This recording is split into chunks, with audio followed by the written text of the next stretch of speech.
जय भीम. मी राजू पडवळ, आपणा सर्वांचा निर्माण न्यूज मीडिया प्रायव्हेट लिमिटेड संचालित दैनिक सार्वभौम राष्ट्र आणि सार्वभौम यूट्यूब चॅनलच्या या स्टुडिओमध्ये आपणा सर्वांचं मनपूर्वक स्वागत करतो.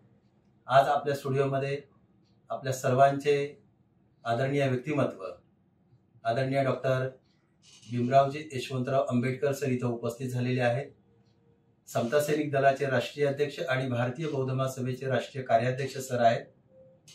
येत्या 20 आणि 21 मार्चला सर माणगाव परिषद कोल्हापूर इथे जात आहेत आणि या माणगाव परिषदेविषयी सर आपलं मनोगत व्यक्त करतील. आपण सरांकडे जाऊया. सर, आपण 21 आणि 20 मार्च 2024 ला 21-22 मार्च 2024 ला कोल्हापूर इथे माणगाव परिषदेकरिता जात आहेत. यामागची आपली भूमिका आणि आपलं मनोगत आपण आमच्या दर्शकांसाठी व्यक्त करावं ही विनंती आहे. गेल्या अनेक वर्षापासून भारतीय बौद्ध महासभा माणगाव परिषदेचं आयोजन करते. ही आंबेडकरी इतिहासातील बाबासाहेबांच्या जीवनातील ही सर्वात महत्वाची परिषद झाली. माणगाव या शहरामध्ये जे कोल्हापूर पासून 27 किलोमीटर मागे आहे, मुंबईकडे आहे, तिथे बाबासाहेबांनी ही माणगाव परिषद घेतली, महार परिषद घेतली आणि त्या परिषदेला बाबासाहेबांनी संबोधित केलेलं आहे. तर परिषदेचे अध्यक्ष हे छत्रपती शाहू महाराज होते. परिषदेसाठी जागा देत नव्हते, परंतु पाटील नावाच्या ग्रहस्थानी जे मराठी जैन समाजाचे होते त्यांनी हा भूखंड बाबासाहेबांना मिळवून दिला आणि तेथे मग ती परिषद 2 दिवसाची परिषद झालेली आहे. ऐतिहासिक असा हा वारसा आहे, मी समजतो. ऐतिहासिक अशी परिषद झाली की ज्या परिषदेमध्ये शाहू महाराज अध्यक्ष म्हणून होते. शाहू महाराजांना त्यावेळच्या इंग्रज सरकारने जाऊ नये म्हणून असं आदेश दिले होते किंवा अशा सूचना दिल्या होत्या. परंतु शाहू महाराज शिकारीच्या निमित्त करून शिकारीच्या ड्रेसमध्ये त्यांनी त्या दुसऱ्या बाजूने येऊन ते मंचकावरती आले. परिषद मोठी झाली आणि त्यावेळेला शाहू महाराजांनी बाबासाहेबांबद्दल वक्तव्य केलेलं आहे की माझी चिंता मिटलेली आहे, समाजाला त्यांचा नेता मिळालेला आहे, हा नेता उद्या समाजाला पुढे नेईल, समाजाचा उद्धार करेल, त्याचबरोबर देशाला देखील योगदान देऊ, अशा प्रकारची भविष्यवाणी त्यावेळेला शाहू महाराजांनी केली होती. तेव्हा बाबासाहेबांचं वय 28-29 वर्षाचं होतं आणि त्यामुळे ती भविष्यवाणी जी केली होती पुढच्या काळामध्ये ही तंतोतंत लागू झाली. ज्या परिषदेला 100 वर्ष झाली 2020 ला, परंतु करोनाची महामारी असल्यामुळे त्याच्याबद्दलचा कार्यक्रम झाला नाही 100व्या वर्षापूर्वीचा. परंतु करोनाच्या पूर्वी माणगाव मधील काही प्राध्यापक मंडळी एकत्र झाली आणि त्यांनी माझ्यासमोर प्रस्ताव ठेवला, भीमरावजी 100 वर्ष होत आहेत आणि ह्याची सुरुवात आम्ही माणगावच्या परिषदेमधून आम्ही करतो. आणि त्या विनंतीला मान देऊन मी त्या परिषदेचं उद्घाटन केलं. म्हणजे ते 100 वर्षापूर्वीचं इतिहासाला उजळणी देण्यासाठी त्याची सुरुवात म्हणून केली. कोल्हापूरमध्ये प्रचंड असा पूर आला होता त्या काळी देखील आणि त्या पुराचं सगळं सावट दिसत होतं. आम्ही परिषद ही नंतरच्या काळात घेतली, जवळजवळ 20-25 दिवस गेले होते तरी तर पुराच्या खुणा ह्या दिसत होत्या. परंतु त्यावेळेला मी होतो, श्रीमंत शाहू महाराज जे होते ते मंचकावरती, आणि ज्यांनी बाबासाहेबांना ही जागा दिली होती ते पाटील त्यांचा नातू होते. म्हणजे तिन्ही नातू त्यावेळेला एका मंचकावरती होते. आणि ह्या परिषदेची आम्ही म्हणजे 100 वर्षाची सुरुवात बाबा या परिषदेच्या निर्मात्यांनी सुरू होईल. तेव्हा आम्ही बघितलं, संपूर्ण परिस्थिती बघितली त्या कोल्हापूरची. एवढा काही मोठा जनसमुदाय जमला नाही. 3-3.5 हजार लोक होते त्यावेळेला. मगाशी म्हटल्यामुळे पुराचं सावट होतं. माणगाव हे शहर संपूर्ण पाण्याने भरलं होतं. त्यांची घरं बुडालेली होती. तरी पण सुरुवात केली तेव्हा मी डिक्लेअर केलं की बाबा येणारी जी सांगता होईल तेव्हा भारतीय बौद्ध महासभा आणि इतर काही संघटना जर आल्या तर मी ह्या इथे माणगाव परिषदेचं महत्व बघून मी जवळजवळ लाखभर लोक येईन आणि ह्या परिषदेची सांगता करेन. परंतु आपल्या सगळ्यांना माहिती आहे करोनाची महामारी सुरू असल्यामुळे ते काही जमलं नाही. परंतु 2022ला मी असा प्रयत्न केला आणि ही माणगाव परिषद खूप मोठ्या संख्येने आम्ही लोकांनी केली. म्हणजे खूप मोठ्या संख्येने लोक आले होते. 20-25 हजाराचा होते लोक होती. आणि संदेश देण्याचा प्रयत्न केला बाबा माणगाव परिषदेच्या माध्यमामधून बाबासाहेबांबद्दलचं असलेलं भाकीत छत्रपती शाहू महाराजांचं ते तंतोतंत खरं ठरलेलं आहे. या परिषदेच्या माध्यमांच्या नंतर बाबासाहेबांनी महाडचा सत्याग्रह, काळाराम मंदिराचा सत्याग्रह, मुकनाय पुन्हा, बहिष्कृत भारत त्याच्यानंतर 27चा, या सगळ्याची सुरुवात मी समजतो माणगाव परिषद. तिथून जी ऊर्जा मिळालेली आहे बाबासाहेबांना, छत्रपती शाहू महाराजांनी बाबासाहेबांना जे बोल दिलेले आहेत त्यांच्याबद्दल भाकीत केलेलं आहे ते बाबासाहेबांनी मला वाटतं तंतोतंत नंतरच्या काळामध्ये वाढलेलं आहे.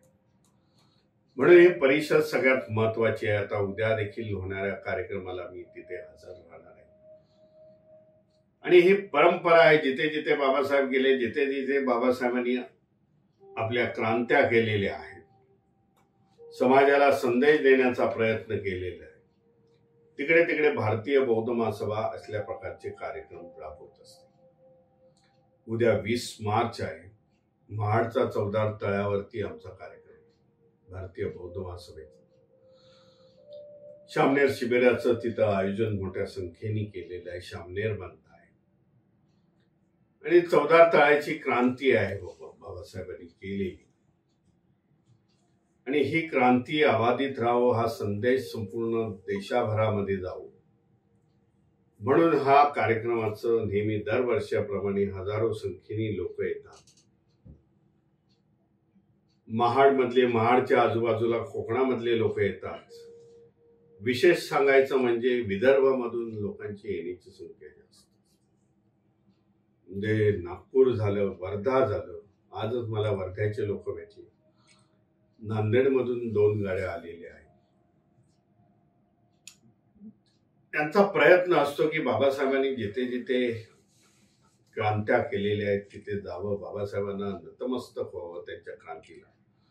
आणि जी काय ऊर्जा आहे, शक्ती आहे, प्रेरणा आहे त्या भूमीमधून प्राप्त होते, ती घेऊन हे आपल्या गावाला निघून जातात.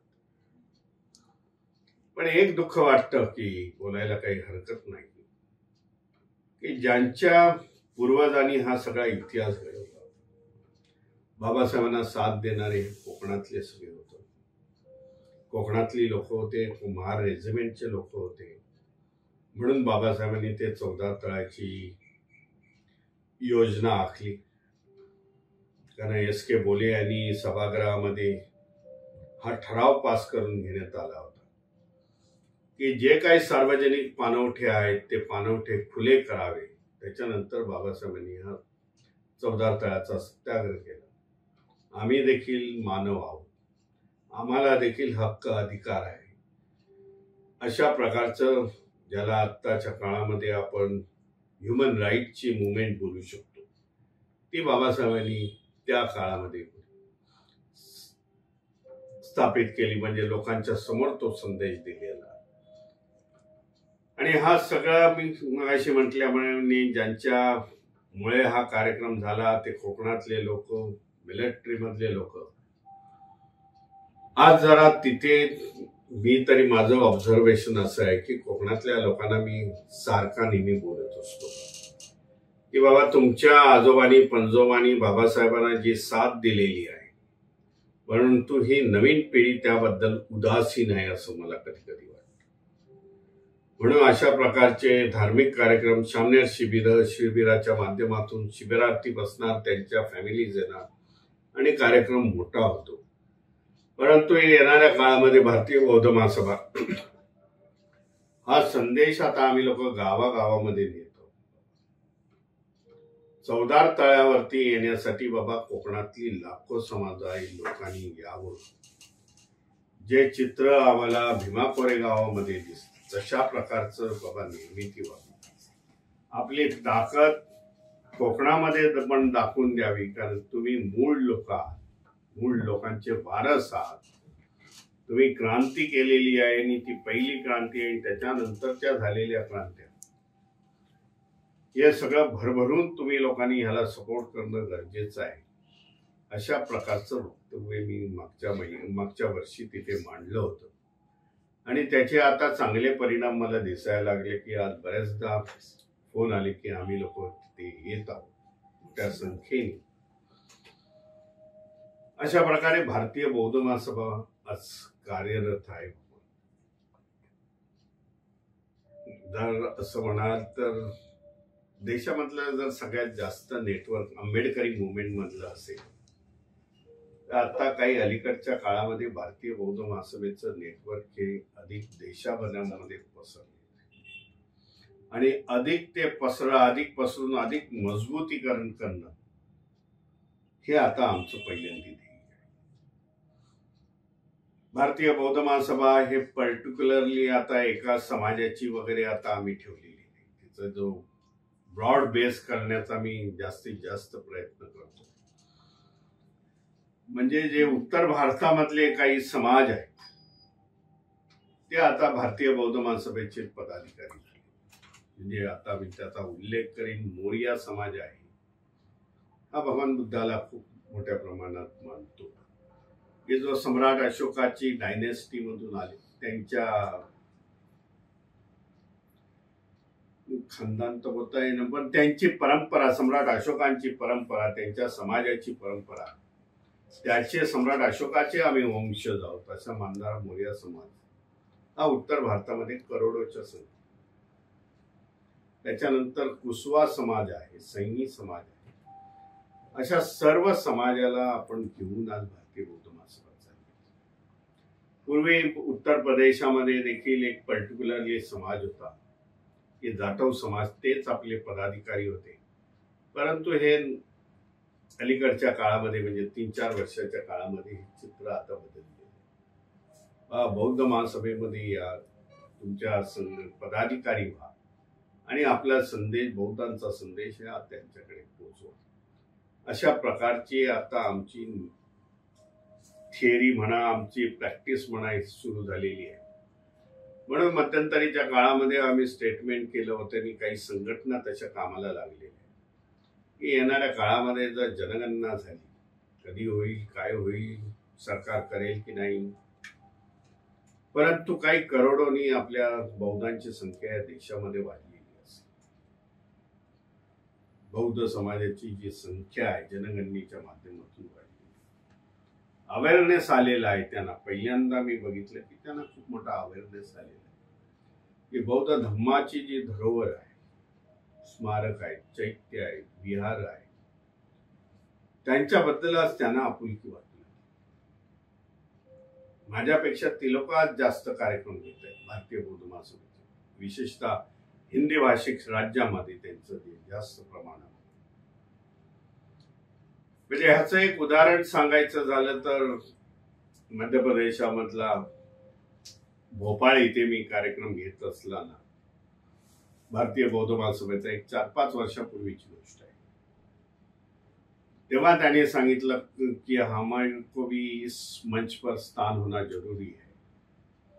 म्हणजे कुशवा समाजाच्या लोकांनी त्यांचे बॅनर्स आणून लावले. बॅनर्स त्यांचे पदाधिकारी तिथे माझ्या मंचावरती होते बौद्ध महासभेचे.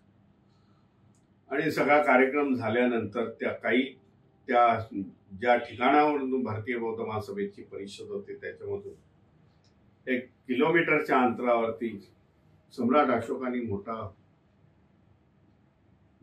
चैत्याची निर्मिती केली. अजूनही ते अतिशय सुंदर अवस्थेमध्ये. खालून जमुना वाहते, वरच्या बाजूला अगदी 3 मजल्याचा एवढा मोठा परिघामध्ये ते चैत्य त्यांनी निर्माण केले. आजच्या भाषेत बोलायचं झालं तर मुंबईतली 3 मजली इमारती एवढा त्याचा डोम असतो. परंतु आम्ही कार्यक्रम झाल्यानंतर गेलो तेव्हा आम्हाला जाताना बऱ्याच परवानग्या काढाव्या लागल्या. ती प्रॉपर्टी सेपरेट प्रॉपर्टी एका मालकाची होती. त्याच्या दरवानदाराला विचारूनच आम्हाला पुढे जावं लागतं. पहिले प्रॅक्टिस आहे, त्याला कुछ ना कुछ करना पडेगा इस पर हमें. तर कुछ ना कुछ करना पडेगा आम्ही करण्यापूर्वी कुशवा समाजाच्या लोकांनी केस फाईल केली कलेक्टरवर आणि ती जागा तो अप्रोच रोड त्यांनी मिळवून दिला आणि आर्किओलॉजिकल डिपार्टमेंटच्या याच्यावरती ती प्रॉपर्टी आणली. असं सांगितलं जातं की सम्राट अशोकचा अखेरचा काळ जो जीवनातला होता तो सम्राट अशोकाने त्यांनी जिथे जिथे हे चैत्य वगैरे त्यांनी निर्माण केले होते त्या प्रत्येक ह्याला त्यांनी भेट दिली. ह्याचा जो उल्लेख केला तेव्हा तसं काही रेकॉर्डवरती म्हणे नाही, परंतु कथा आहे की सम्राट अशोक इथे 4 दिवस थांबले या परिसरात. अशा प्रकारे आज जेव्हा जेव्हा भारतीय बौद्ध धम्माची हे संपूर्ण माहिती, धम्माची शिकवण, बौद्ध धम्माची महती, भगवान गौतम बुद्धाबद्दलची माहिती जेव्हा जेव्हा जाते लोकांच्या समोर तेव्हा बऱ्यापैकी रिस्पॉन्स. 2 दिवसापूर्वी टुडे 17 तारखेला म्हणजे रविवारी 2 दिवसाच्या मागची गोष्ट बिहारमध्ये सर्व भंते एकत्र झाले.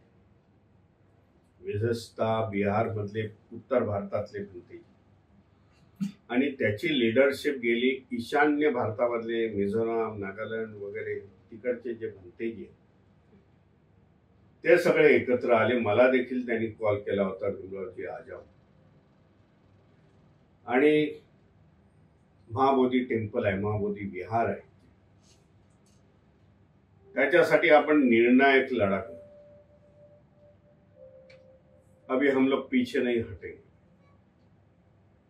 आणि त्यांनी तो 17 तारखेला कार्यक्रम केला. मी 17ला जरा नव्याने इथे जे कार्यक्रम झाले शिवाजी पार्क, चैत्यभूमी वगैरे तिथेच थांबलो. त्याच्या मागची पार्श्वभूमी अशी आहे की लालू प्रसाद यादवांचे जे 2 आमदार आहेत प्रेझेंट, त्यांनी सभागृहामध्ये हा प्रश्न उठवला. ते बौद्ध धर्मातले आहे, बौद्ध समाजाचे आहेत, बुद्धिस्ट आहेत. त्यांनी हा इश्यू सभागृहामध्ये रेज केला, उभा केला की जो महाबोधी विहार आहे त्या बौद्धांच्या ताब्यात नाही. त्याच्यासाठी आपल्याला ह्या सभागृहामध्ये अमेंडमेंट करावी लागेल, कारण जो कायदा पास झालेला आहे तो बिहारच्या असेंब्लीमध्ये पास झालेला आहे आणि त्याच्यासाठी येणाऱ्या काळामध्ये आम्ही हे आंदोलन करणार आहोत. आम्हाला सपोर्ट पाहिजे. एक चांगल्यापैकी सुरुवात आज देशामध्ये सुरू झाली, कारण बिहार या राज्यामध्ये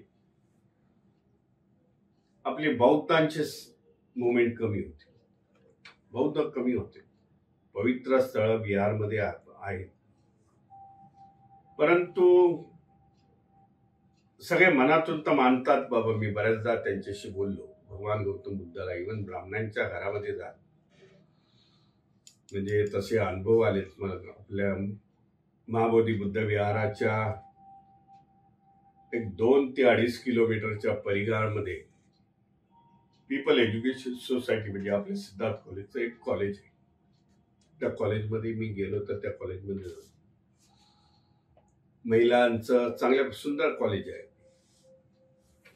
हे सगळ्या अत्याधुनिक सोयी आहेत त्याच्यामध्ये. रेसिडेन्शियल आहे, मुलींसाठी रेसिडेन्स आहे, मुलांसाठी रेसिडेन्स सेपरेट आहे. कॉन्फरन्स रूम आहेत, म्हणजे मुंबईमध्ये जशा कॉन्फरन्स रूम असतात तसे कॉन्फरन्स रूम त्यांनी बनवलेले. तेव्हा तिथे जे प्रोफेसर वगैरे आहेत त्यांच्याशी एकदा बोलल्यानंतर ते म्हणजे भगवान बुद्ध के हमारे इधर घर में बुद्ध की प्रतिमा तो रहती है. आज फिलिंग तयार झालेली आहे त्या बिहारमध्ये की आपण पूर्वीचे बौद्ध आहोत, आपल्याला पूर्वीच्या धम्मामध्ये जावं लागेल. कारण वर्ग जो सुशिक्षित होतोय शिक्षणाच्या माध्यमातून, तो आज ह्या अंधश्रद्धा, पाखंडवाद ह्या सगळ्या गोष्टीला आज नाकारतोय. काल्पनिक गोष्टी सगळ्या, आणि त्याच्यामुळे तो धम्माकडे येतो. बिहारमध्ये अजून एक समाज मला दिसला, सत्यवान समाज वगैरे असं नावाचा. मी जरा नाव आठवून सांगतो की हा समाज खूप मोठ्या संख्येने आहे. सद्धर्मी समाज, हा समाज खूप मोठ्या संख्येने आहे. त्यांचे महापुरुष होऊन गेले समाजामधले गुरु म्हणतात. ते 12व्या काय ते 14व्या शतकातले वगैरे होते. आणि त्यांच्या बाबासाहेबांच्या काळामध्ये त्यांची 3री की 4थ्या पिढीवरती काहीतरी अन्याय झाला बिहारमध्ये. एक क्रिमिनल केसमध्ये ते अडकले होते. बाबासाहेबांना तिकडच्या लोकांनी कळवलं की इकडे या. बाबासाहेब बिहारला गेलेले केस चालवण्यासाठी, आणि त्या केसमधून बाबासाहेबांनी ह्यांना सगळ्यांना काढलेले, त्यांच्या फॅमिलीमधल्या, त्यांच्या वारसांना वगैरे. त्याच्यामुळे तो समाज एक बाबासाहेबांना खूप प्रचंड वाटतो. ते संख्येने खूप मोठा आहे. आज बाबासाहेब आणि बुद्ध लावण्याचं ते लोकांनी चांगल्या प्रकारे, म्हणजे मी बिहारमध्ये गेलो होतो आता 1 वर्षापूर्वी, तर आमच्या भारतीय बौद्ध महासभेने बोला किधर कार्यक्रम आहे, कोई मठ मध्ये, काय मठ म्हणतात तेव्हा आमचा मठ मध्ये खूप सुंदरसा असा मठ आहे. आर्थिकदृष्ट्या सबळ आहे, शिक्षणामध्ये पण पुढे आहे. त्यांच्या सभागृहामध्ये कार्यक्रम झाला. बाबासाहेबांची प्रतिमा, बुद्धाची प्रतिमा आणि त्यांच्या गुरूंची प्रतिमा ती लोक लावतात. म्हणून एकंदरीत जे चित्र आहे देशभरामधलं, त्या बौद्ध धम्मासाठी आज उत्साहदायक आहे. धम्म आज वाढतोय मोठ्या संख्येने, पण त्याच्यासाठी सातत्याने प्रयत्न करणं हे गरजेचं. सर, मी याच अनुषंगाने एक आपल्याला विचारू इच्छितो की आपण पूर्ण देशभर भारतीय बौद्ध महासभेच्या राष्ट्रीय कार्याध्यक्ष म्हणून आपण देशभर फिरतात, धम्माचं काम करत आहात. आपण आता म्हणालात की अनेक धर्माची लोक, उत्तर भारतातली असतील किंवा अन्य भारतातल्या प्रांतातली असतील, अनेक धर्माची लोक बौद्ध धम्माकडे येत आहेत. नव्हे तर जग बौद्ध धम्माकडे आशेनं बघतायत. आणि बाबासाहेब म्हणाले की जगाला बौद्ध धम्माशिवाय तरणोपाय नाही.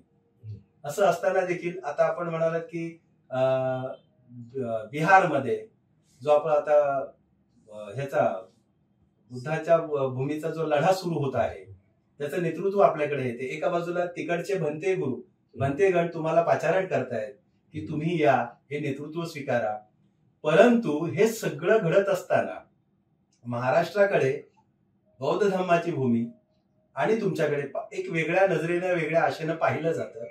तरी देखील महाराष्ट्रामधले आजचे काही भिक्खूगण, आजच्या काही भिक्खूगणांविषयी फार वेगवेगळं आणि वाईट ऐकायला मिळतं. समता सैनिक दलाचे हे शताब्दी महोत्सवी वर्ष आहे, आणि याच वर्षामध्ये हे सगळं ऐकायला मिळतंय आपल्याला. तर अशा भिकूंविषयी आपण काही असं वेगळी कारवाई किंवा या भिकूगणांविषयी काही कारवाई करण्यासाठी बौद्ध धम्माची संगीती वगैरे काय भरवणार आहात का? प्रश्न अगदी चांगला आहे. बौद्ध धर्मामध्ये असे काही भिक्खू आहेत की भिक्खूंचे आचरण आहे त्यांची 227 आहेत, त्याचं पालन होत नाही. परंतु भिक्खू संघ त्यांचा वेगळा आहे. ऑल इंडिया भिक्खू संघ, महाराष्ट्र भिक्खू संघ, दुसऱ्या बाजूला भारतीय बौद्ध महासभा. हे भिक्खू असल्यामुळे त्यांनी भारतीय बौद्ध महासभेचं कोणतेही लोक वर्चस्व मानत नाही. अनेक इन्सिडेंट्स अलीकडच्या काळामध्ये झाले. मी हा देखील प्रश्न काही बौद्ध भिक्खूंसमोर उभा केला. भारतीय बौद्ध महासभेचा भिक्खू संघ अलग आहे उभा केला आणि त्याला सांगितलं की हे जे काही गोष्टी चालत आहेत भिक्खू संघामध्ये त्याच्यावरती काहीतरी कंट्रोल आणण्याचा प्रयत्न, की जो मॅसेज जातोय तो बरोबर जात नाही. मी बोललो मी तर आता संकल्पना मांडली होती, एका बाजूला भारतीय बौद्ध महासभा असेल, दुसऱ्या बाजूला बौद्ध भिक्खू असेल, की धम्मा रथाची चाकं असतील ती पुढे जातील वगैरे. हे सगळं गतिमान करण्यासाठी भिक्खू संघ हा चांगल्यापैकी असेल. भिक्खू संघाचं जे आज त्यांच्याकडून जे एक्सपेक्टेशन होतं की भिक्खूंनी आपल्या विहार सोडून लोकांच्या पर्यंत जावं आणि धम्मप्रचार करावा, तेवढं काही होत नाही एवढं देखील मी ऐकलं. आणि जास्तीत जास्त त्याच्यामुळे काय होतं, भारतीय बौद्ध महासभेवरती खूपच ताण पडायला. शेवटी चिवर आहे, चिवराचा आदर लोक करतात आणि मी त्यांना सांगितलं खूप चांगल्या प्रकारे मेसेज तुमच्या भिक्खू संघातून जाऊ शकतो, परंतु सगळेच भिक्खू ह्या दृष्टीने तुम्ही बघू नका. ही संख्या खूप मार्जिनल आहे, खूप मार्जिनल. बौद्ध भिक्खू आहेत ते चांगल्या प्रकारे काम करत आहेत, पण त्यांना चांगल्यापैकी कंट्रोलिंग करून कशा प्रकारे एका नियोजनाच्या माध्यमातून करता येईल हे बघणं गरजेचं आहे. मध्यंतरी माझ्याकडे आता प्रस्ताव ठेवला ऑल इंडिया भिक्खू संघ, महाराष्ट्र भिक्खू संघ, भारतीय बौद्ध महासभा आणि भिक्खू संघाची जॉईंटली अशी कार्यक्रम, जॉईंटली अशी संगती ज्याला म्हणतात, संगती आपण घेऊया. परंतु एक कार्यक्रम व्यस्त असल्यामुळे काही जमली नाही. मग असं डिसाईड झालं की येणाऱ्या पावसाळ्यामध्ये जून जुलैमध्ये आम्ही आंबेडकर भवन दादर येथे एक 50 भिक्खू त्या बाजूला आणि भारतीय बौद्ध महासभेचे पदाधिकारी, काही समाजातले इंटेलेक्च्युअल्स म्हणजे बौद्ध धर्माचा खरंच काम करणारे असणारे इंटेलेक्च्युअल, असे तिघं एकदा मिळून आम्ही भारतीय आंबेडकर भवनामध्ये 2 दिवसाचं सेमिनार घेणार आहोत, संगती घेणार आहोत, की जेणेकरून बाबा ह्याच्यामध्ये एम्स अँड ऑब्जेक्ट आपल्याला काय गाठायचं आहे हे करणं गरजेचं आहे. तुमचा कार्यक्रम काय, आमचा कार्यक्रम, भारतीय बौद्ध महासभेचा कार्यक्रम काय, हे एकमेकाचे विचार, एकमेकाची सिस्टीम आपल्याला एकमेकाला आदान प्रदान करा. त्यांना एक सांगितलं, आमचा जेव्हा शामनेर होतं एकाच वेळेला ते जेवतात, पण काही ठिकाणी मी उत्तर भारतात बघितलं ते 3 टाइम जेवत आहेत. बाबा हे असं व्हायला नाही पाहिजे. शामनेर आहे, तुम्ही फ्रूट घ्या, दूध घ्या, हे सगळं घ्या, भोजन हे दुपारचंच असायला पाहिजे, भोजन असतं. अशा प्रकारच्या ह्या ज्या वाईट चालीरीती आलेल्या आहेत कुठेतरी आयडेंटिकल व्हाव्या, ह्याच्यासाठी येणाऱ्या जून किंवा जुलैमध्ये जेव्हा पावसाळा असतो, सगळे वर्षावास त्याच्या नंतरच्या गोष्टी आहेत, त्याच्या आधी आम्ही बसून ही चर्चा करू आणि त्याची माहिती सोशल मीडियामधून, आपल्या सार्वभौम राष्ट्र वगैरे ह्या पेपरमधून आम्ही लोक देणार आहोत. बनतेजींचं प्रपोजल आलेलं आहे, तर मी रिप्लाय त्यांना एवढाच दिला की आपण जून जुलैमध्ये बसू आणि हे सगळ्या गोष्टी सॉर्ट आउट. सर, आजच्या सार्वभौम राष्ट्र दैनिकाची हेडलाईन आहे की समता सैनिक दलाचं शताब्दी महोत्सवी वर्षामध्ये आपण 1 लाख समता सैनिक तयार करून शिवाजी पार्क वरती मानवंदना देणार आहात. नक्की कसा असेल तो कार्यक्रम, एक समाजाला कळावं ते. आमच्या रेकॉर्ड प्रमाणे समता सैनिक दलाचं हे 100वी शताब्दी हे 27 बाबासाहेबांनी महाडचा सत्याग्रह करण्यापूर्वी 7 दिवस आधी, 7 किंवा 10 दिवस आधी असं म्हणता येणार नाही, 7 दिवस आधी बाबासाहेबांनी सगळ्या महार बटालियनचे मधल्या रिटायर्ड झालेल्या अधिकाऱ्यांना, सैनिकांना बोलवून घेतलं. हे काम बाबासाहेबांनी सवातकर, 20 सवातकर जे होते हे देखील मिलिटरीचे होते, त्यांच्यावरती सोपवलं. तेव्हा सवातकरांनी सांगितलं, महाड आणि आजू दापोली आणि ह्या परिसरामध्ये आपले सगळे सैनिक आता रिटायर झाल्यानंतर बसलेले आहेत.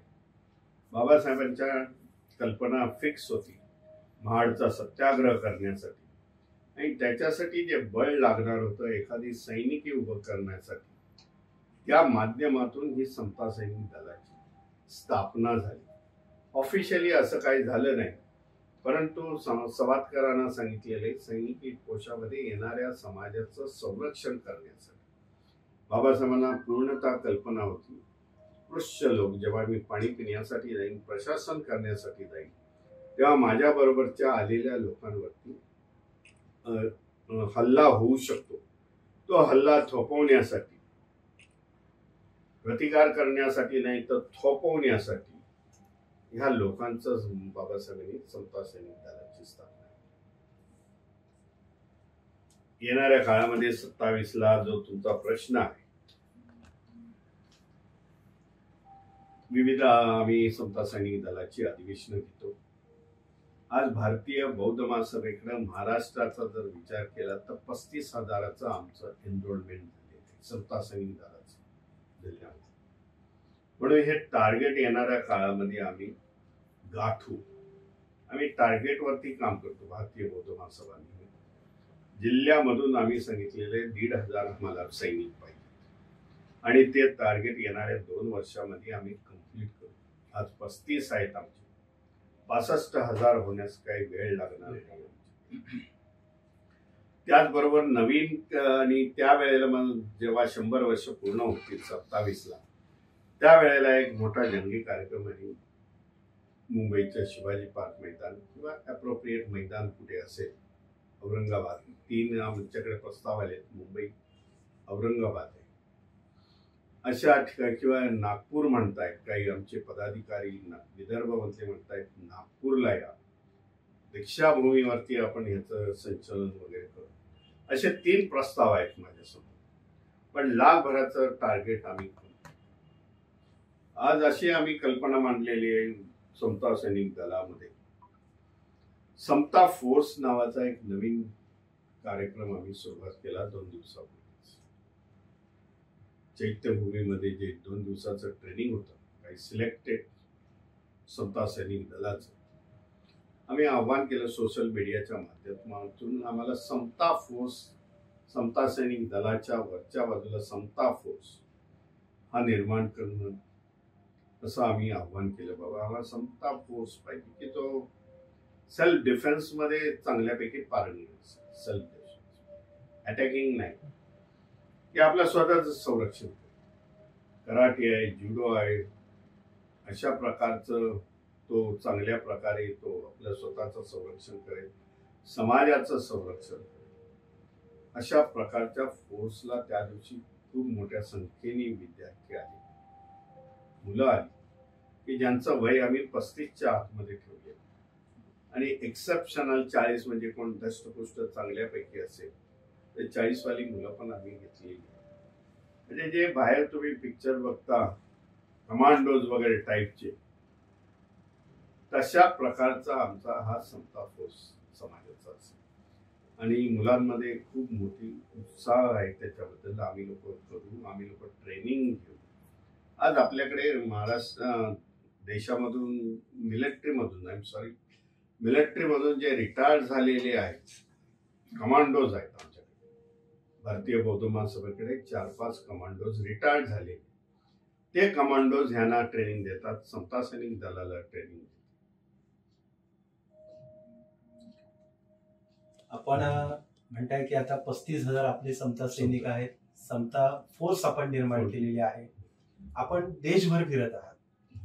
नुसत्या देशातल्या शहरांमध्ये नव्हे तर आपण खेड्यापाड्यात सुद्धा फिरत आहात. अक्षरशः धम्माच्या प्रचार आणि प्रसारासाठी पायाला भिंगरी लावून आपण फिरत आहात. आणि हे सगळे धम्मप्रचार करत असताना तुमच्या लक्षातही येत असेल की एका बाजूला समाजाची उन्नती जेवढी होते त्याच पद्धतीनं आमच्या खेड्यापाड्यातल्या समाजावर अन्याय देखील होतो. तर हा अन्याय रोखण्यासाठी किंवा या अन्यायाला पायबंद घालण्यासाठी किंवा अन्याय करणाऱ्यांवर एक वचक बसवण्यासाठी समता फोर्स किंवा समता सैनिक दल काय भूमिका बजावणार आहे याच्यामध्ये? समता सैनिक दलाचं कामच आहे की समाजाचं संरक्षण करणं आणि त्या माध्यमातून शक्यतो शहरामध्ये नाही पण गावामधून आज परिस्थिती तशी निर्माण झाली. परंतु आज महाराष्ट्राची परिस्थिती बघितली, एका बाजूला मराठी देखील रिझर्वेशन मागतायत, त्यांच्यामधून त्यांचे लीडर्स आज तयार झालेले आहेत आणि त्या माध्यमातून जी काही 20 वर्षापूर्वी 15 वर्षापूर्वीची परिस्थिती होती ती झपाट्याने आज बदलली. आम्ही खूप मोठे उच्चवर्णीय आहोत हे जी संकल्पना त्यांच्या डोक्यामध्ये होती ती सगळी निघून गेली. दुसरी गोष्ट, समाजामध्ये एज्युकेशनचं प्रमाण जास्त प्रमाणामध्ये वाढल्यावर आपले हक्क आणि अधिकाराबद्दल हा समाज, बौद्ध समाज हा जागृत झाला. त्याच्यामुळे जे अन्याय अत्याचार होत आहेत महाराष्ट्रामध्ये ते कमी आहे. त्याचबरोबर भारतीय बौद्ध महासभा एका बाजूने नेटाने चालू आहे. अनेक लोक आपल्या समाजामध्ये, विशेषतः जे समाज आपल्यामध्ये आले नव्हते पूर्वी, बाबासाहेबांच्या धम्मक्रांतीमध्ये मातंग समाज झाला, चर्मकार समाज झाला, हे मोठ्या संख्येने आज येत आहे. चित्र असं आहे, पुणे जा, लातूरमध्ये जा, लातूरमध्ये 2 भंते की हे मातंग समाज आहेत. भारतीय बौद्ध महासभेशी जोडलेले आहे. त्यांना तेवढंच सांगितलेलं आहे की आपल्या समाजामध्ये जा आणि प्रबोधन करा. जेव्हा आमचा कार्यक्रम होईल, भंतेनींची संगती होईल, तेव्हा फक्त मुंबईमध्ये येत जा, काही ट्रेनिंग्स वगैरे लागतात.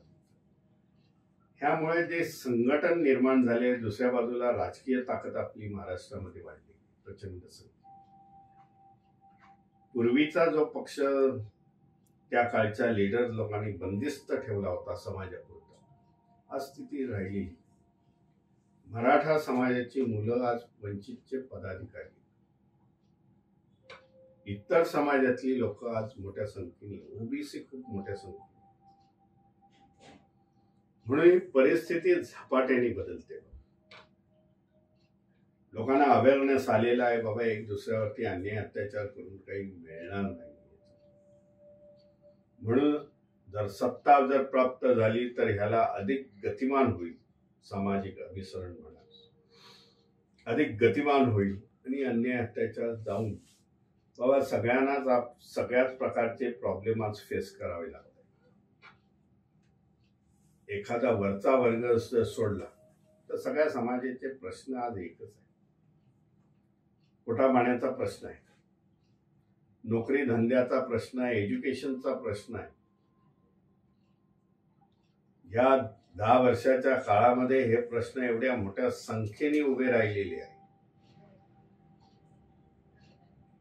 की हे समाज जे वरती येत आहेत त्यांना कुठेतरी मागे टाकण्याचं काम करतात. जो बाबासाहेबांनी त्या काळाला सिद्धांत मांडला होता, क्रांती सुरू झाली की प्रतिक्रांतीची सुरुवात होते, ही मी समजतो 10 वर्षामध्ये प्रतिक्रांती आहे. त्याच्यामध्ये आपणच नाही भरडले जात, तो ओबीसी आहे, सगळा वंचित समाज आहे, याच्यामध्ये भरडले जातोय आणि ते त्यांना कळून चुकलेलं आहे. सर, आपण आता म्हणालात की सगळा समाज भरडला जातोय गेल्या 10 वर्षाच्या कालावधीमध्ये आणि प्रतिक्रांतीची सुरुवात आहे. नुकत्याच 2024च्या निवडणुका जाहीर झाल्या आणि या 2024च्या निवडणुकांचं बिगुल वाजलंय, रणशिंग फुंकलं गेलंय. तुम्ही आता म्हणालात की 17 तारखेला तुम्ही होता, पाहिलं डोळ्यानं, अनुभवलं सगळं आणि तुम्ही देशभर फिरता. एकंदरीत या लोकसभेच्या निवडणुकांमध्ये 2024च्या विशेषतः 2024च्या लोकसभाच्या निवडणुकांमध्ये आंबेडकरी विचारधारांच्या पक्षाचं, राजकीय पक्षांचं यशाबद्दल आपणाला काय वाटतं?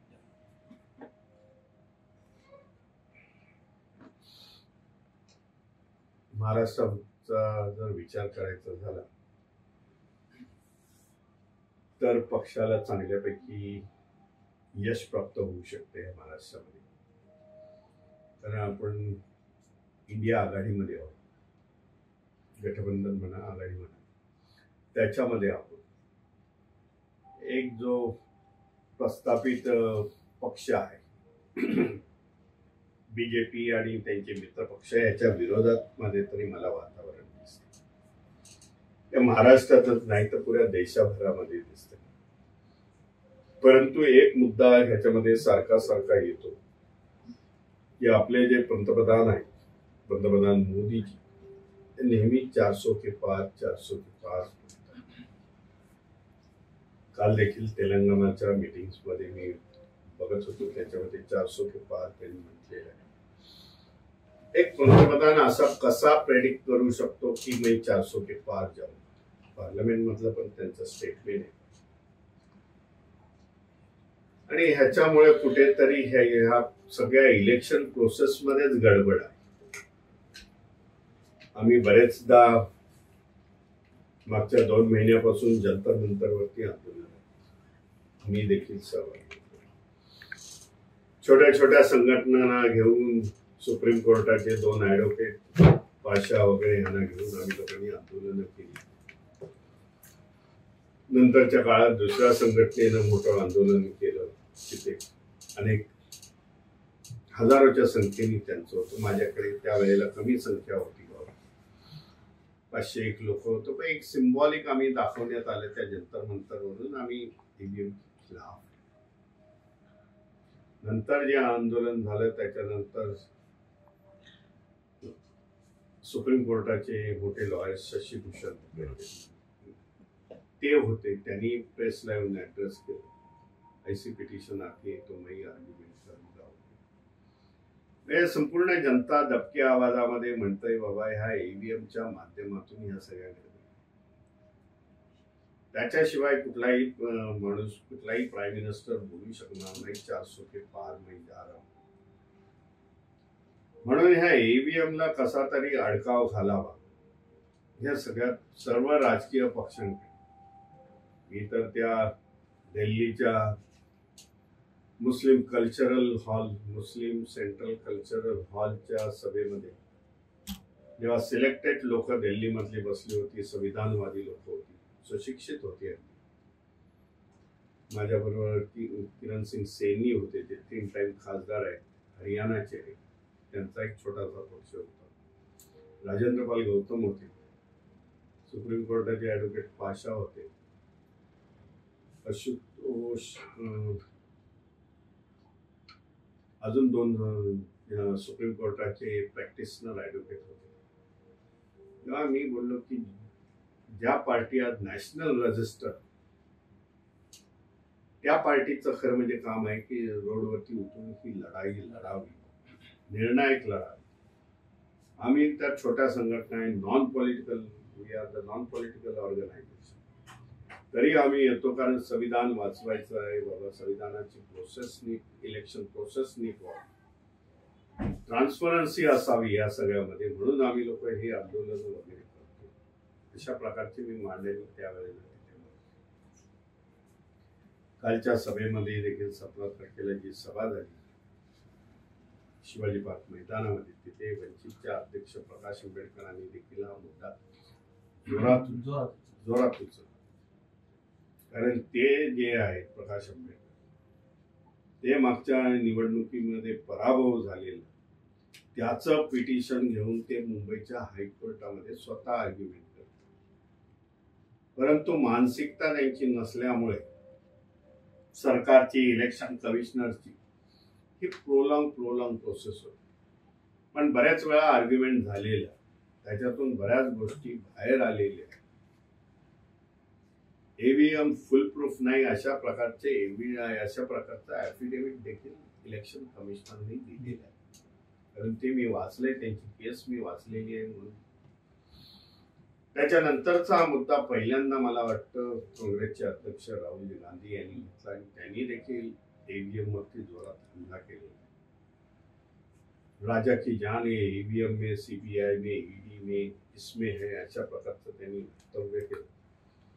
लोक जाणत आहेत की ईव्हीएमच्या माध्यमातून हे सरकार इथे बसलेलं आहे देशामध्ये, आणि ते जर ईव्हीएम जर हटवलं तर निश्चित या देशामध्ये राजकीय परिवर्तन होईल.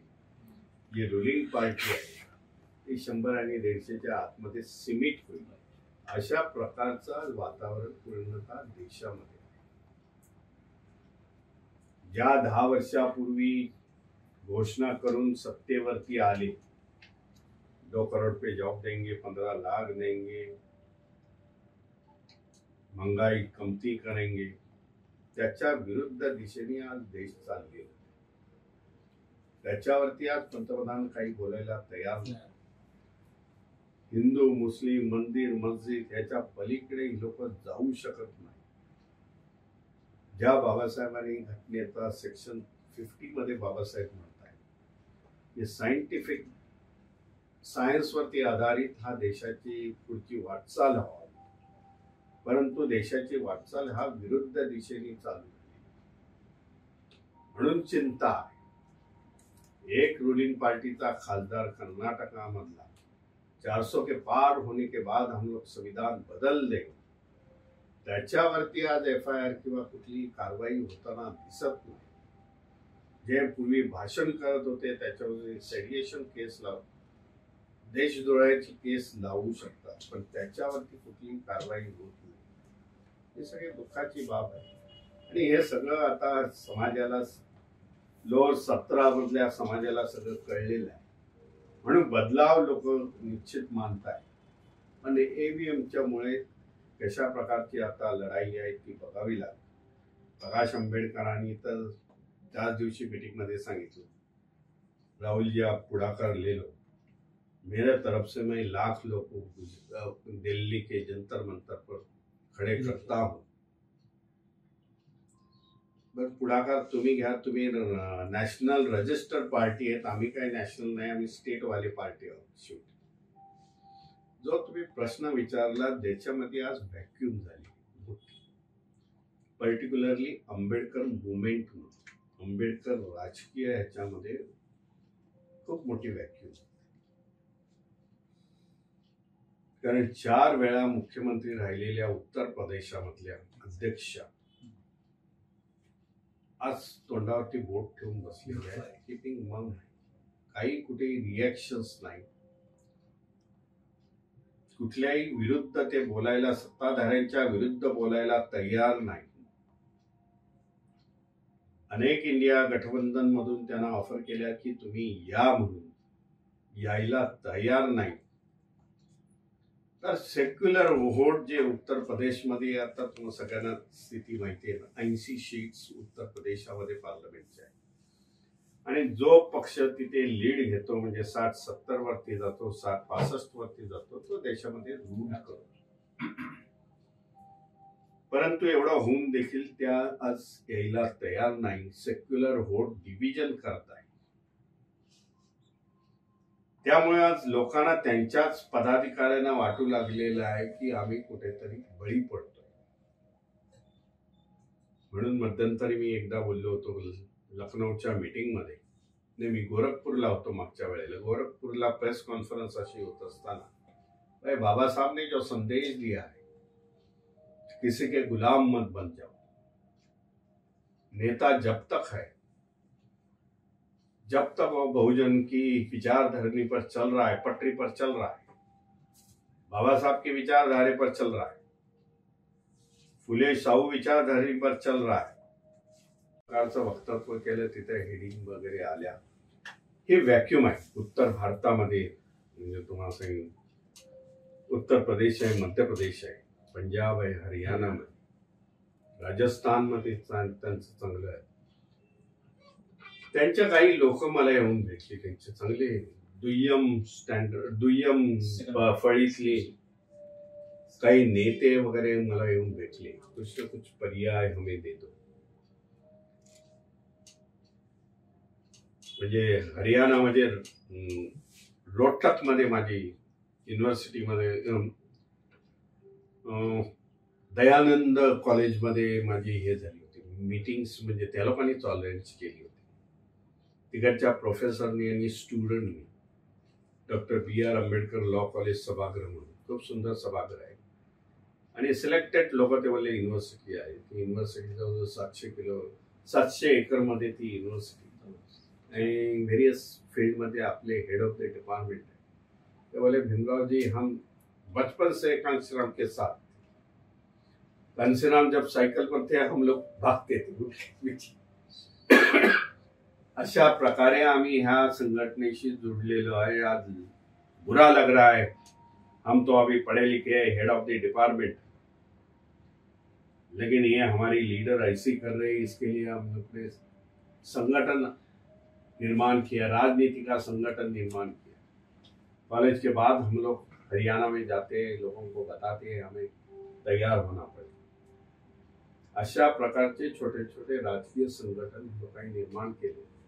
कारण वरतून कुठल्याही प्रकारचं आदेश नाही, त्यांच्या त्या भूमिका आहेत त्या संशयास्पद असल्यामुळे लोकांनी पर्याय. सर, उत्तर प्रदेश, MP, हरियाणा, पंजाब ह्यामध्ये जो आता आपण म्हणाला जो व्हॅक्यूम तयार झालेला आहे, तो आपल्याला वाटतं की महाराष्ट्रातून वंचित किंवा अन्य कोणी आंबेडकरी विचारधारेचा पक्ष भरून काढू शकतो? येणाऱ्या काळामध्ये निश्चित तो, म्हणजे आफ्टर द इलेक्शन झाल्यानंतर निश्चित काहीतरी तिथे सुधारणा होईल. अपेक्षा करणं गरजेचं आहे. तर एवढा मोठा समाज संख्येने असताना दुसऱ्याच्या दावणीला बांधणं हे बरोबर होणार नाही. आंबेडकर समाजाची ताकद, आंबेडकर विचारवाद, रिपब्लिकन हे तिथे उभारणं गरजेचं आहे. BSP येण्यापूर्वी रिपब्लिकन पार्टी, बाबासाहेबांची पार्टी अतिशय स्ट्रॉंग ही उत्तर भारतामध्ये होती. रुलिंग झाली. पंजाबमध्ये आपण रुलिंग करत होतो, अकाली दल. हा सगळा इतिहास आहे. BP मोर्या त्या काळचा महान लीडर होता. गौतम होते त्याच्यानंतरच्या काळामध्ये, दोघंही समकालीन होते. अनेक आमदार तिथून त्यांनी निवडून आणले. पण नंतरच्या काळामध्ये जो काही सेटबॅक झाला, रिपब्लिकन पक्षाचे लीडर तिथपर्यंत पोहोचले नाही. ती संपूर्ण नांगरलेली शेती ज्याला म्हणताय ती BSPने कॅच केली आणि त्यांनी त्यांचं संघटन वाढवलं. सर, महाराष्ट्र आणि एकंदरीत ही देशातली आर्थिक, राजकीय, सामाजिक, शैक्षणिक परिस्थितीवर आपण बोलला, चांगल्या पद्धतीने चर्चा झाली.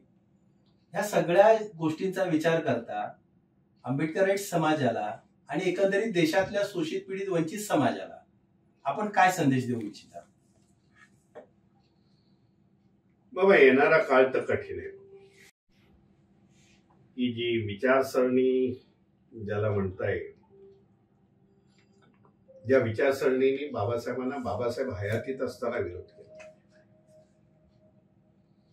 ती आज विचारसरणीचे लोक केंद्रामध्ये, राज्यामध्ये सत्तेवरचे, हे लक्षात घ्या.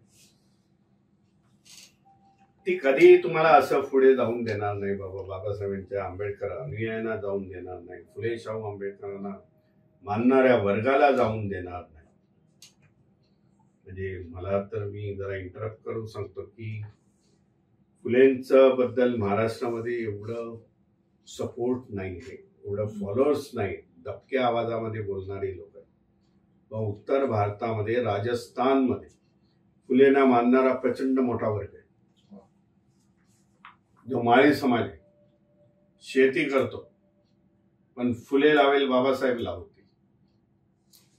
म्हणजे मागच्या गव्हर्नमेंटनी तर ते कंपल्सरी केलं होतं की फुलेंची प्रतिमा आणि सावित्रीबाईंची प्रतिमा ही वर्गामध्ये असलीच पाहिजे.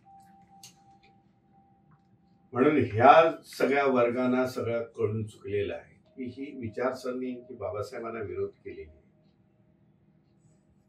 बाबासाहेबांच्या हयातीमध्ये नंतरच्या काळामध्ये ती तुम्हाला कसं पुढे जाऊन देत आहे. देशाची विचारसरणी वेगळी, दुसऱ्या राष्ट्राशी तुम्ही कधीच कम्पेअर करू शकत नाही. दुसऱ्या राष्ट्रातली आपला जो पंतप्रधान असेल, जो सत्ताधारी असेल, तो बोलेल माझी जनता कशी राहील, माझा देश कसा प्रगत होईल. इथे ऍक्च्युअली उलट चालले. भाई दबे हुए लोग हैं, तुम्हारे को दबाने का ही काम करेंगे. जे काय रिझर्वेशनच्या माध्यमामधून आणि एज्युकेशनच्या माध्यमातून प्राप्त झालेलं आहे, हे कसं तुमच्यातून निघून जाईल, तुमच्या पिढीला त्याचे फायदे मिळणार नाही, ह्याबद्दलची आज थिंकिंग देशामध्ये चालू आहे. म्हणून त्याच्यामध्ये एज्युकेशन पॉलिसी हा सगळ्यात मोठा प्रश्न आहे. लेबर ऍक्ट जो पास झालेला आहे करोनाच्या महामारीमध्ये, एज्युकेशन ऍक्ट पास झालेला आहे, कायद्यामध्ये रूपांतर झालेलं आहे. अजून इम्प्लिमेंटेशन नाही आहे, हे देखील मी एग्री करतो. आणि 24ला हीच जर विचारसरणी पुन्हा बसली तर इम्प्लिमेंटेशन होणार. कामगाराचा पोरगा कामगार होणार ही अशी पद्धत आहे. लेबरचे ऍक्ट, लेबर जे बाबासाहेब 12 वरून 8 तासावरती आणले ते पुन्हा वाढणार. कॉन्ट्रॅक्ट बेस्ड सिस्टीम ह्या देशामध्ये ह्याच्या पुढे चालू. म्हणून जी आपली नवीन पिढी आहे, येणारी पिढी आहे, नवीन जनरेशन आहे, त्याच्यासाठी आपल्याला सगळं तयारी राहावी लागेल. बाबा ही विचारसरणी तिथे या देशातून निघून, ही खरी म्हणजे आज गरजेची गोष्ट. एक प्रश्न आपल्यासाठी सर. परभणी ते चैत्यभूमी आपण एक समता ज्योत आणि त्याचा समारोप आपल्या अध्यक्षतेखाली अशोक स्तंभाजवळ झाला चैत्यभूमी. आणि त्या समारोप प्रसंगी आपण एक अतिशय महत्वपूर्ण विधान केलं होतं. तेच विधान 14 ऑगस्ट 2023 या दिवशी शिवाजी मंदिरमध्ये बहुजनांच्या जम्बोद्वीपाचे महानायक या ग्रंथाच्या प्रकाशनात ते विधान असं आहे, जर माझ्याकडे 5 खासदार असते तर या देशाचं मी चित्र बदलून पाहिली तर आपला हा विश्वास खरा ठरू शकतो. जरूर. या संदर्भात आपण काय सांगू? हे जे मी स्टेटमेंट केलं होतं ते बौद्ध धर्माची धरोहरच्या संबंधाने. बौद्ध धर्माची धरोहर हा हिंदी शब्द आहे, परंतु त्याच्यामध्ये चैत्य, स्मारक,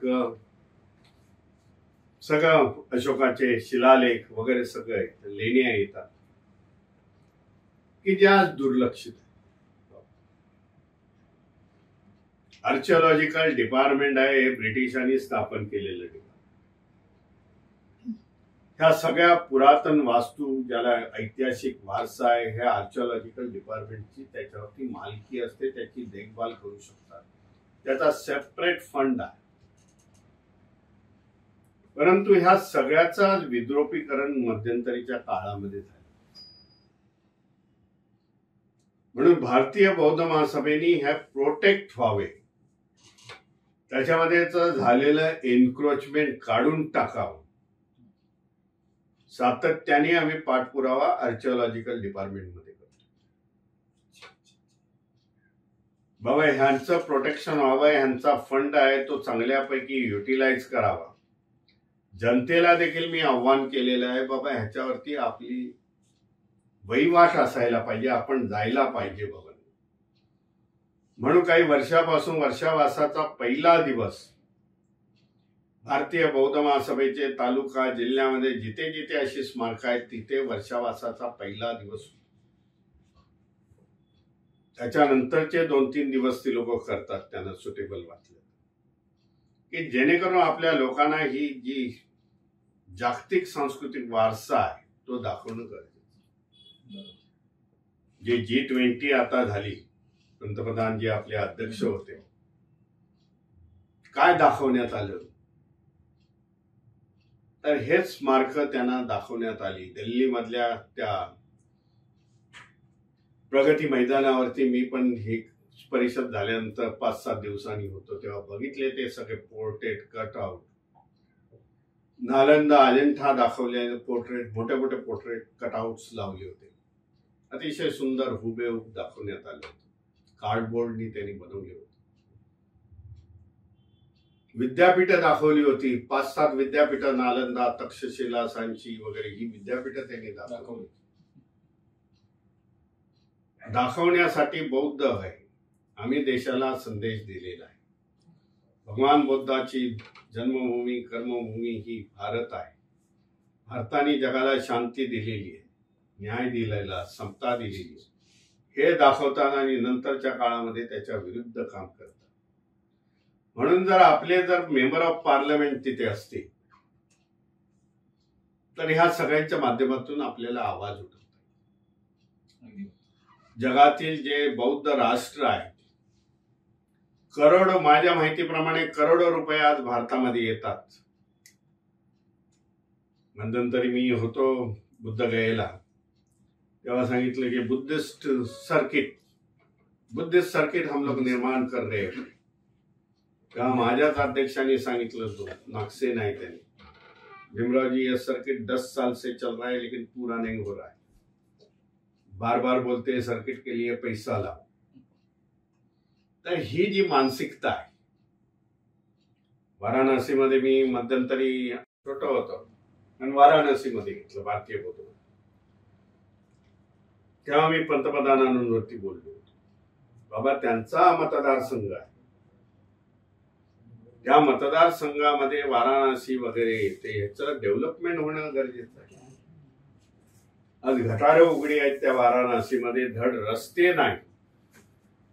जगामधले 60% टुरिस्ट ही बौद्ध धम्माची भूमी, भगवान बुद्धाची भूमी, भगवान बुद्धाची पवित्र स्थळं बघायला येतात, पण त्याचं डेव्हलपमेंट नाही.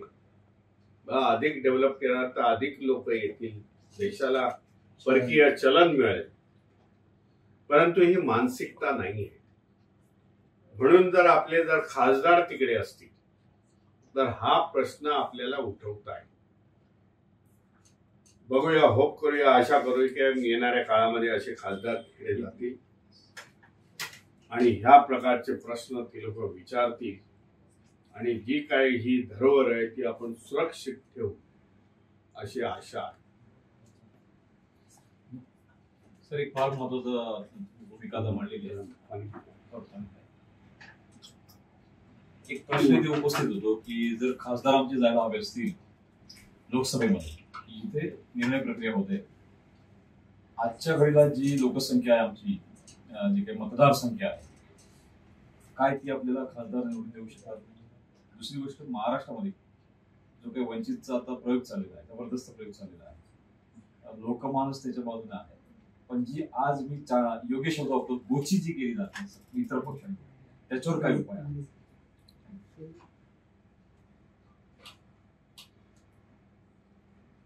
वंचितचे माझ्या माहितीप्रमाणे 3 ते 4 निवडून येईल.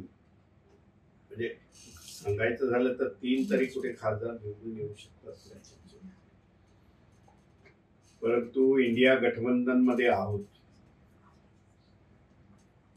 सीट्स कशा आहेत, काय आहेत ते बघणं गरजेचं आहे.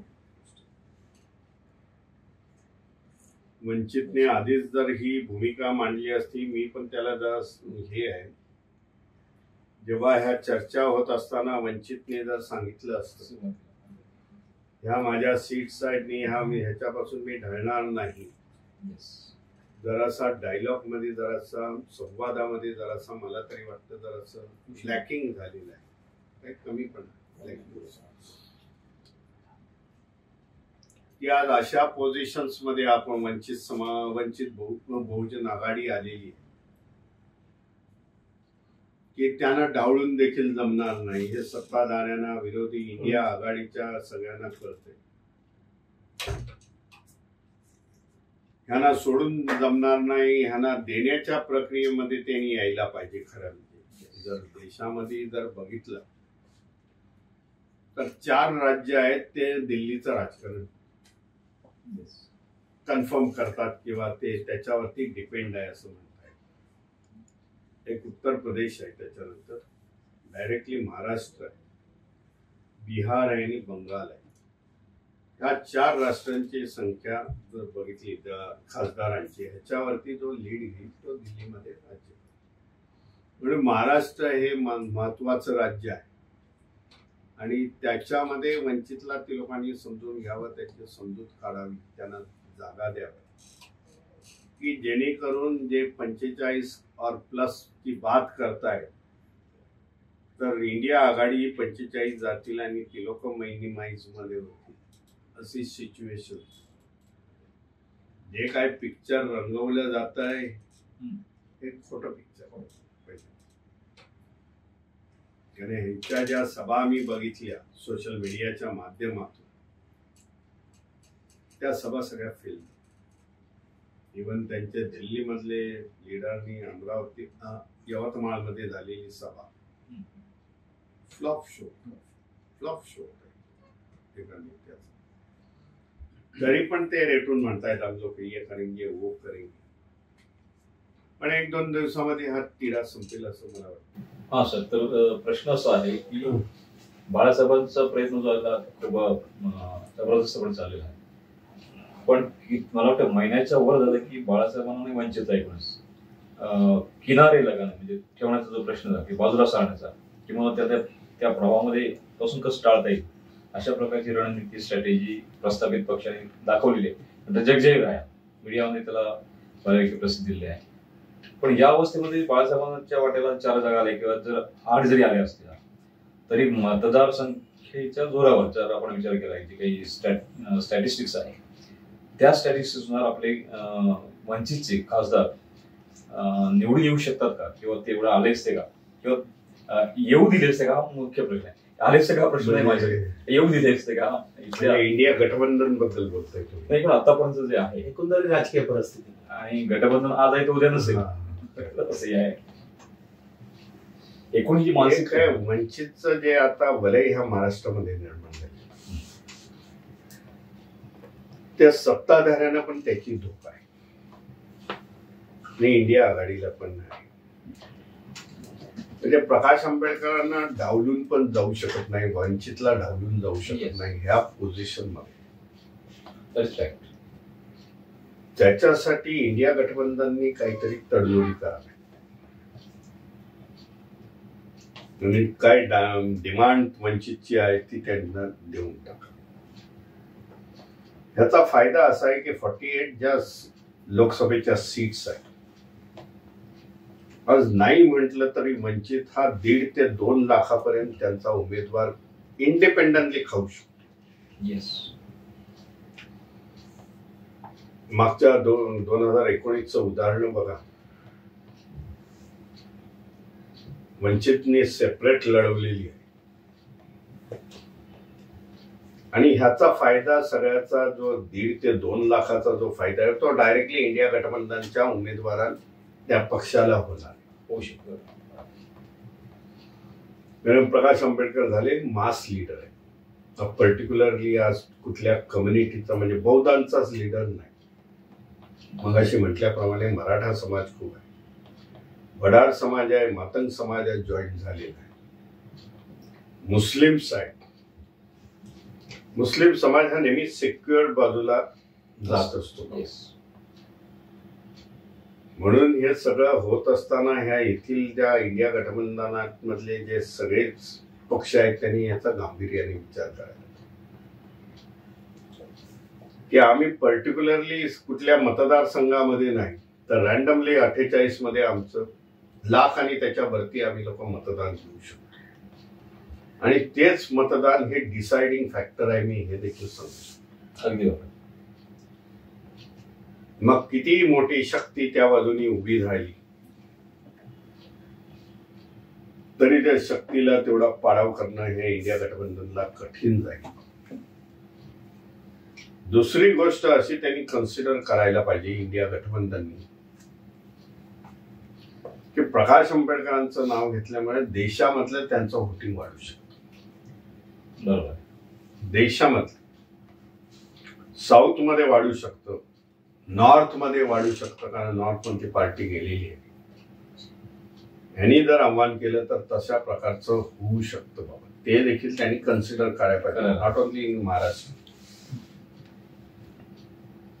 ह्या बाजू सगळ्या तिकडे जाऊन मांडणं गरजेचं आहे त्यांच्या इंडिया गठबंधनची. वंचितच्या बरोबर भारतीय बौद्ध महासभा आहे, समता सैनिक दल आहे. एक पॉलिटिकल पार्टी चालवायसाठी नॉन पॉलिटिकल पार्टी ऑर्गनायझेशनची खूप मदत असते आणि त्याच्यावरती ती पॉलिटिकल पार्टी उभी राहत असते. आज भारतीय बौद्ध महासभेचं गठबंधन देशाभरामध्ये, त्याचा देखील इंडिया गव्हर्नमेंट, इंडिया संघटनेला फायदा होऊ शकतो. कारण आंबेडकरवादी आहे की त्या देशामध्ये, की जे बाबासाहेबांचं संविधान एकदम पवित्र मानणारे आहेत आणि ये संविधान खत्म करने वाले लोग हैं, इसके लिए वो इंडिया गठबंधन के साथ. हे जे महाराष्ट्रामध्ये जे चालू आहे हे मी समजतो रिजनल लीडर आहे, मोठ्या पार्टीचे लीडर्स. मी कोणाचं नाव स्पेसिफाय घेत नाही, परंतु प्रकाश आंबेडकर असेल, मी असेल, कुठे उभे राहिलो तर आम्ही 10,000 लोक तर जमा करतो. पंजाबमध्ये होतो, संत रोहिदासांची जयंती होती, त्यावेळेला मी पंजाबमध्ये पुरा 3 दिवस मी गेलो. दिल्लीच्या लाल किल्ल्याच्या बाजूच्या मैदानामधून 90 झाकी त्यांच्या सुरुवात केली. रविदासी आहेत, बाबासाहेबांना मानणारा समाज आहे, निश्चित तो संविधानाच्या बरोबर असणं. जेव्हा आम्ही अपील करू, प्रकाश आंबेडकर जेव्हा अपील करतील, निश्चित त्या इंडिया संघटनेचा फायदाच आहे. जे फिगर जी त्यांनी महाराष्ट्रापुरती बघतायत ती महाराष्ट्रापुरती नाही आहे, तर तुम्हाला देशामध्ये याचा फायदा होणार. हे वंचितच्या माध्यमातून देखील त्यांना सांगण्याची गरज आहे, पण आम्ही we are the non political. पण मला वाटतं सर, आपण नॉन पॉलिटिकल असलो तरी प्रकाशजींना यांनी जर खरंच नॅशनल लेवलला स्पेस दिली स्टेजवर इंडिया आघाडी, तर खऱ्या महाराष्ट्राच्या बाहेर सुद्धा मोठा फायदा होऊ शकतो त्यांना. हे त्यांना कळत नसेल असं मला वाटत नाही, परंतु स्पेस देण्याचं टाळत आहे असं मला वाटतं. टाळण्याचं काय कारण असावं या अर्थाने तो प्रश्न. माझं जे अंडरस्टँडिंग आहे, राजकारणामध्ये कोणी कोणाला मोठा करत नाही. पहिली गोष्ट तर अपनी जगह आपण खुद से डिमांड करनी पडती. बाबा कोण तुम्हाला येईल आणि मोठा लीडर करेल अशातली गोष्ट नाही. तर आपण तिकडे जायला पाहिजे, आपलं संघटन वाढवायला पाहिजे. जे महाराष्ट्रामधली स्थिती आहे ती उद्या उत्तर प्रदेशमध्ये होऊ शकते, पंजाबमध्ये होऊ शकते. 33% पंजाबमध्ये आपला समाज आहे, बाबासाहेबांना मानणारा समाज आहे. आज दुसऱ्या पार्टी बाबासाहेबांनी भगतसिंगचे जे दुसऱ्या पार्टी बाबासाहेबांची आणि भगतसिंगचे पोर्ट्रेट घेऊन, प्रतिमा घेऊन सत्तास्थानी आहे. पण सर आपण तर का नाही फायदा घेऊ शकत त्याचा? पण सर काय प्रकाशजी भारतभर फिरायला तयार असतात, तो आता तो त्यांचा प्रश्न आहे.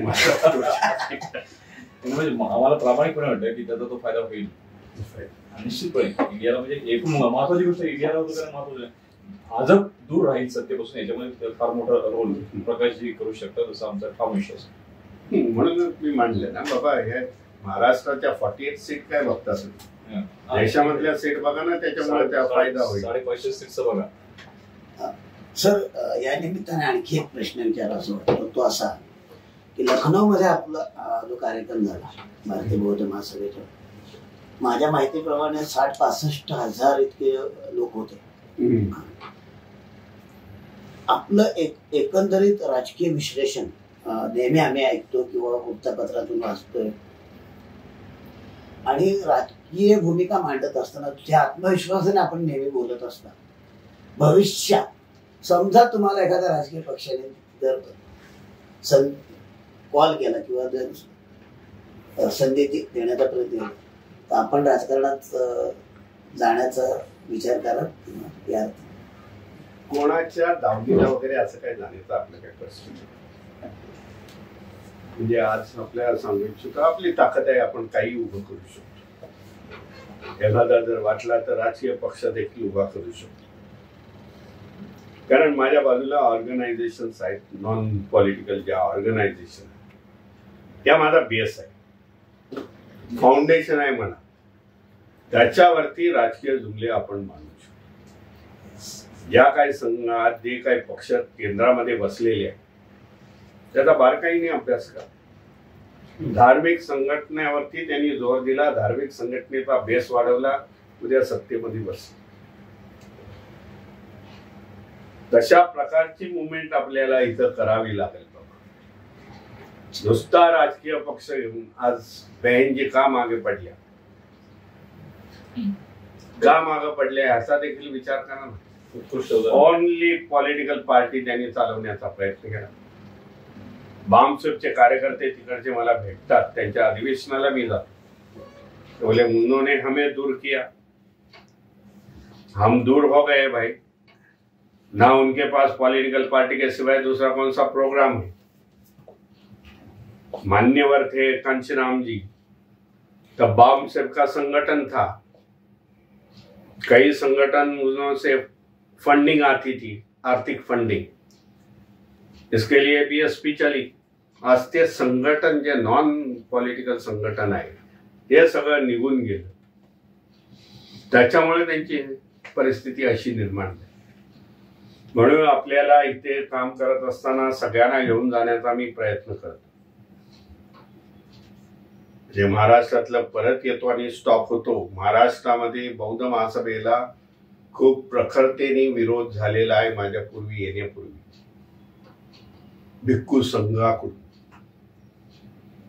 आज आमचं चांगल्यापैकी त्यांच्या धम्म परिषदेला मी असतो, आमच्या परिषदेला सगळा भिक्खू संघ असतो.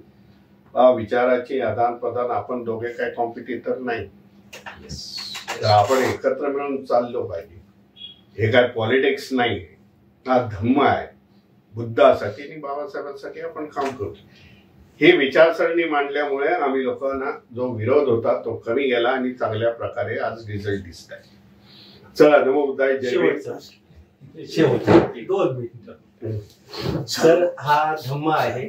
आपण सर्व बुद्ध आणि बाबासाहेबांच्या विचारांचं काम, असं आपण म्हणताय. भारतीय बौद्ध महासभेचे आपण राष्ट्रीय कार्याध्यक्ष आहात, समता सैनिक दलाचे राष्ट्रीय अध्यक्ष आहात. बाबासाहेबांच्या संकल्पनेतील प्रबुद्ध भारताचं मिशन, जसं आपण म्हणाला की लातूर मधले मातंग समाजाचे लोक आज चिवर घेऊन लातूर पिंजून काढताय. अनेक समाज समूह तुमच्या नेतृत्वाखाली बौद्ध धम्माकडे आकर्षित होत आहेत, येत आहेत, बरोबर.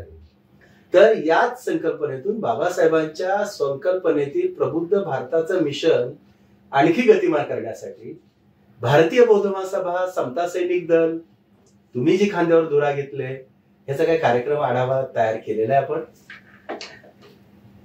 मी मगाशी जसं म्हटलं की ऑल इंडिया भिक्खू संघ, महाराष्ट्र भिक्खू संघ ह्यांची जेव्हा संगती होईल जून किंवा जुलै महिन्यामध्ये, जूनच्या एंडिंगला किंवा जुलैच्या फर्स्ट वीकला, एवढं आम्ही ठरवलेलं आहे. त्याच्या माध्यमातून आम्ही अजेंडा, भारतीय म्हणजे बौद्ध धम्माचा अजेंडा देशाभरावर कसा राबवावा याचं आम्ही लोक त्याच्यावरती चर्चा होणार. आणि त्याचं जे काही कन्क्लुजन आहे नंतरच्या काळात ते आम्ही सोशल मीडियामधून, पत्रकारांमधून दाखवणार. काय कुठल्याही संघटनेला एम एन ऑब्जेक्ट असल्याशिवाय तुम्ही प्रोसीड होऊ शकत नाही. हवेमध्ये तीर मारणं हे मला तरी ते काही जमत नाही. आपला एम असला हे असायला पाहिजे, ऑब्जेक्ट आपलं हे असायला पाहिजे. 10 करोड हमें को बनाना है कैसे हो, त्याच्या दृष्टीने प्रयत्न करा. पारंपरिक बौद्ध आहेत, त्याच्याबरोबर दुसऱ्या बौद्धांना घ्या, त्यांना ट्रेनिंग द्या. आम्ही जास्त करून भारतीय बौद्ध महासभा ट्रेनिंग वरती जास्त भर देत असतो. आणि ते आमचे परमनंट भारतीय बौद्ध महासभेचे म्हणजे कार्यकर्ते वगैरे, सभासद, पदाधिकारी ते म्हणते. बौद्ध महासभेने एक डिसिजन घेतलेला आहे की कुठलाही पदाधिकारी सामान्य माणूस डायरेक्टली येणार नाही. तर त्यांनी शिबिरं किती गेली, त्यांनी कुठल्या कुठल्या प्रशिक्षण कोर्समध्ये बसलेला आहे, हे सगळं बघितल्यानंतर तो अध्यक्ष बनतो. असा कोण बनत नाही. म्हणून तो एका साचेबंद ह्याच्यातूनच आलेला असल्यामुळे तो इकडे तिकडे जातो. आम्हाला हकला पण आम्ही भारतीय बौद्ध महासभेतच राहू. धन्यवाद सर. आपण खूप चांगल्या पद्धतीनं या चर्चेमध्ये आम्हाला मार्गदर्शन केलं. आज आपल्या स्टुडिओमध्ये भारतीय बौद्ध महासभेचे राष्ट्रीय कार्याध्यक्ष आणि समता सैनिक दलाचे राष्ट्रीय अध्यक्ष आदरणीय अंशुमान डॉक्टर भीमरावजी यशवंतरावजी आंबेडकर सर उपस्थित झाले. राजकीय चर्चा, सामाजिक चर्चा, या सगळ्या गोष्टींवर त्यांनी दिलखुलास चर्चा केली. भारतीय बौद्ध महासभा येत्या जुलै किंवा वर्षावास कालावधीमध्ये बौद्ध धर्माच्या भिक्खूंची, बौद्ध धर्मातील विचारवंतांची आणि एकंदरीत भारतीय बौद्ध महासभेतल्या सर्व ऍक्टिव्हिस्टची धम्मसंगीती घेईल. धम्मसंगीतीनुसार ठरलेला अजेंडा बौद्ध धर्माच्या प्रचार आणि प्रसारासाठी वापरेल. राजकीय चर्चेवर सर बोलताना म्हणाले की सत्ता के गलियारों से दबा कुचला जा सकता है, जब तक हम एक नहीं होंगे तब तक हमें कुछ नहीं मिलेगा. या सत्तेला शह द्यायचा असेल तर आम्हाला सगळ्यांना एकत्रितपणे लढा द्यावा लागेल. 2024ची निवडणूक एकत्रितपणे लढावी लागेल आणि ही निवडणूक लढत असताना आपण सर्व सत्तेच्या महाशक्तीच्या विरोधात उभं राहावं लागेल. पुढे ते असं म्हणतात की माझ्याकडे नॉन पॉलिटिकल रूट्सच्या संघटना आहेत. कोणाच्या दावणीला जाण्यापेक्षा मी ठरवलं तर या महाराष्ट्रामध्ये, या देशामध्ये नवा राजकीय पक्ष उभा करू शकतो. इतर आंबेडकरी पक्ष का संपले? कारण त्यांच्याकडे कोणत्याही पद्धतीचे नॉन पॉलिटिकल रूट्स नव्हते, बेस नव्हता, म्हणून ते संपले. मित्रांनो, मी दर्शकांना एकच सांगेन की साहेबांनी खूप चांगल्या पद्धतीने इथं मार्गदर्शन केलेलं आहे.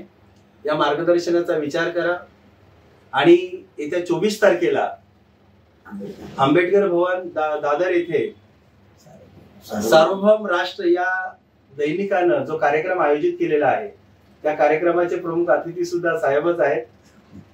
आपण सर्वांनी या कार्यक्रमाला उपस्थित राहा. मी साहेबांचं मनपूर्वक सार्वभौम राष्ट्र दैनिक आणि सार्वभौम राष्ट्र युट्यूब चॅनलच्या वतीनं सर आपलं मनपूर्वक आभार व्यक्त करतो.